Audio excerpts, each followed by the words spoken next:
আসসালামু আলাইকুম। আজকে আমি আপনারে বাটারটাকে কিরকম ঘি বানানি হয় বানাইয়া দেখাইমু। রমজান মাস তো আর আইছে, রমজান মাসও অনেক কোয়ান্টিটি ঘি ইউজ করা হয়। আর আমার তো সবসময়ই ঘি দরকার হয়, কারণ আমার বেবির যে খিচুড়ি আমি ঘি দিয়ে বানাই, তেল ইউজ করি না। সো আজকে কিন্তু আমি নিজেও ফার্স্ট টাইম ঘিটা বানানি ট্রাই করছি আমার এক আপুর ভিডিও দেখিয়া টিকটকও।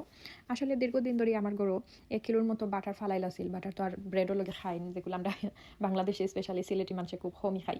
সো বাটার কিন্তু দোকানেও খুব সস্তায় মিলে কিনতে। আর আমি যেহেতু এই বাটারগুলা আমার হাফুয়ে দিছিলা, সো আমার বাসার দীর্ঘদিন ধরে ফালাইল, ভাবলাম ডাস্টবিনও ফালানোর চাইতে একবার ট্রায়াল দিয়ে দেখিলাই। বা ট্রায়াল দেওয়ার পরে দেখলাম এত সুন্দর হইছে।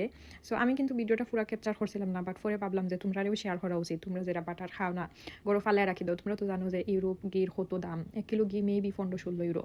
সো আমি কিন্তু এখানে 1 কেজি বাটার ইউজ করি, অ্যাবাউট 800 গ্রামের মতন ঘি বার করে লাইছি। আর আমার যদি আমি হিসাব করি তাইলে 3 ইউরোর মতন খরচ হয়েছে। সো অত আপনারা ভিডিওর মাঝে বালা করে লক্ষ্য করলে দেখতে পারা যায় এটা খুব ইজি প্রসেস। জাস্ট 40 মিনিটের মতন বাটারটারে হালকা জালে জাল দিলেই ঘিটা হয়ে যায়। সো আমি কিতা করছিলাম, রাত্রে যে সময় আমার বাটারটারে জাল দিয়া যে সময় এই সাল্টগুলো আলাদা হয়ে গেছিল, তখন আমি একটা এই দুধর যে স্টিলের বয়ামের মধ্যে ঢুকাইয়া আর বাইরে রাখি দিছিলাম। সো পরের দিন সকালে ওঠার পরে আপনারা ভিডিওর লাস্টে দিয়ে দেখতে পারবা যে রেজাল্টটা কীরকম হয়েছে। আর আমি হালকা একটু খাইয়া দিছিলাম, এতটা টেস্টি হয়েছে যেটা আপনারা কিনা ঘির মধ্যে ফাইতা নাই। তো আপনারাও অবশ্যই আমার মতন বাসা ট্রাই করবা যারা অলওয়েজ ঘি খাই।